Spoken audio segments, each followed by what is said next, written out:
2 Timóteo capítulo 3.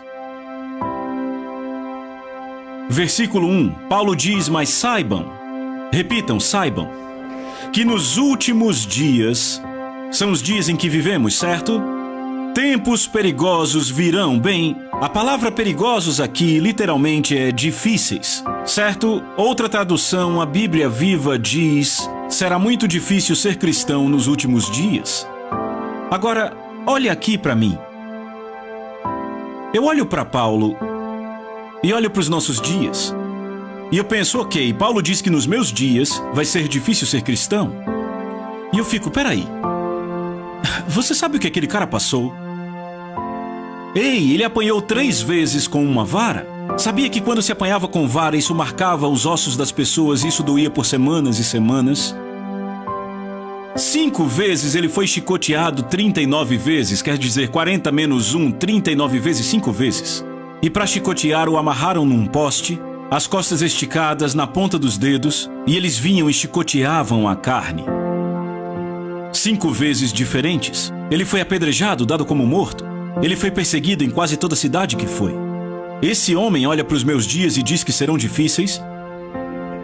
E eu penso, ok, eu perdi alguma coisa, certo? Eu devo ter deixado passar alguma coisa, não é? E ele vem dizendo, veja, nos últimos dias, tempos difíceis virão. Por quê? E ele diz a razão. Porque os homens serão amantes de si mesmos. Amantes do dinheiro, presunçosos, orgulhosos, blasfemos, desobedientes aos pais, ingratos, ímpios, sem amor, irreconciliáveis, caluniadores, sem domínio próprio, cruéis, traidores, precipitados, soberbos, mais amantes dos prazeres do que amigos de Deus. Estão vendo a lista que ele tem aqui? Agora deixa eu te dizer. A sociedade de Paulo tinha todos esses tipos de pessoas. Sabia que naquela sociedade eles eram amantes do prazer? Eram cruéis, traidores, eram pessoas desobedientes aos pais. Então por que pegar a nossa geração, dizer que vai ser difícil e listar essas coisas? Por causa do verso 5, acompanhe. Diz, tendo aparência de piedade, mas negando o seu poder. Agora deixa eu ler na versão amplificada, que diz, embora eles tenham uma forma de verdadeira religião ou piedade, eles negam e rejeitam e são estranhos ao poder disto. A conduta deles nega a genuinidade da sua confissão. Ou seja, as pessoas confessam que são crentes nascidas de novo, mas elas têm tudo da palavra, mas amam a si mesmas, ao dinheiro, aos prazeres, amam mais o mundo do que a Deus, são ingratas, impiedosas e por isso negam o poder. Que poder? O poder da graça que muda nossa natureza. A verdadeira graça de Deus, o verdadeiro poder de Deus muda nossa natureza e faz uma pessoa ingrata tornar-se grata, uma pessoa impiedosa tornar-se piedosa, desobediente tornar-se obediente, entendem? Quando alguém realmente encontra Jesus, a natureza muda. Eu já visitei prisões de segurança máxima e eu tenho visto o comportamento cristão mais em assassinos condenados pelo resto da vida do que tenho visto em muitas pessoas na igreja. E por que é assim? Porque houve uma genuína conversão na prisão. Enquanto houve uma oração do clube dos nascidos de novo com aquela pessoa na igreja. Então, quando Paulo está falando dos últimos dias, ele quer dizer que haverá um engano descontrolado. E o engano é o seguinte, eu já fiz aquela oração, tá tudo bem? Eu tô com Jesus, eu sou cristão. Mas ainda assim, não oraram com o coração, não entregaram o coração. Não consideraram custo. Este é o engano. Eu levei muito tempo para fazer meus filhos entenderem. Eles iam para escolas cristãs e adolescentes fazendo sexo, usando drogas, fazendo tudo isso. Mas pai, o pai deles é diácono, mas pai, o pai deles é pastor, mas pai, o pai deles é isso. E eu disse, não importa o que o pai deles é, nem o que dizem que são, não importa se citam muito a Bíblia, pois a conhecem das aulas e da igreja. Qual o fruto deles? E eu continuei dizendo, olhem o fruto. Olhem o fruto, olhem o fruto.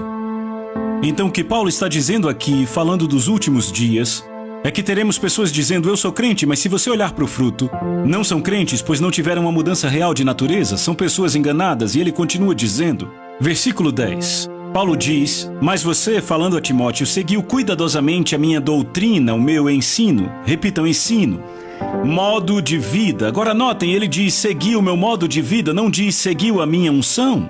Ele não diz você seguiu meus milagres. A principal coisa que nos qualifica é o caráter de Jesus. Por isso que o apóstolo João disse em 1 João 2, aquele que diz que está em Jesus deve andar como ele andou.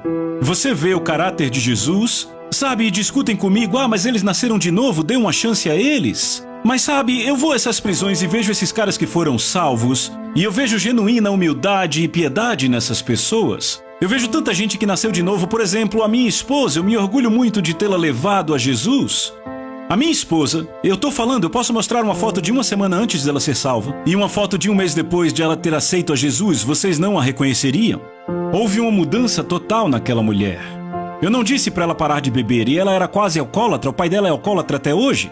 Ela tinha uma vida inteira de alcoolismo. Eu não disse pare de beber, ela só parou. Quando ela aceitou a Jesus, o DNA mudou.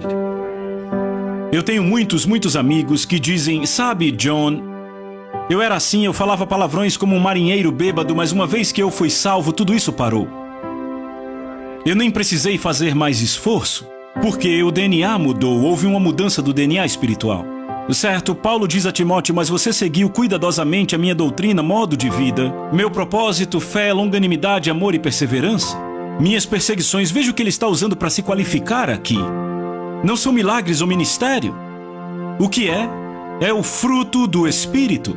Certo? É o caráter de Deus, estão vendo? Perseguições e aflições que ocorreram em Antioquia, Icônio e Listra. Quantas perseguições eu suportei, de todas elas o Senhor me livrou, sim. Todos os que desejam viver piedosamente em Cristo Jesus vão sofrer perseguição. É uma promessa. Eu digo que uma das provas de que você realmente está servindo a Jesus é ser perseguido. Se não estiver sendo perseguido, faça algumas perguntas. Porque Jesus disse quando o mundo te odiar, ele não disse se, ele disse quando o mundo te odiar. Saibam que ele também me odiou. Não é que as pessoas não queiram ficar perto de você, elas queriam ficar perto de Jesus, mas o que o mundo despreza é a quem você segue, a quem você se entrega, em quem você se espelha e como sua vida é vivida. Quando você vive num padrão mais alto, e de repente a sua santidade começa o quê? Começa a condená-los. E aí ele diz no verso 13, mas os homens maus e impostores, e sabemos o que é um homem mau, é um pecador por definição. Mas note que ele diz impostor, o que é um impostor? Alguém sabe o que é um impostor? Um impostor é aquele que assume uma identidade externa que não está de acordo com a sua verdadeira natureza. E esses são os mais perigosos. O impostor é aquele que diz, eu nasci de novo, mas continua vivendo para si mesmo.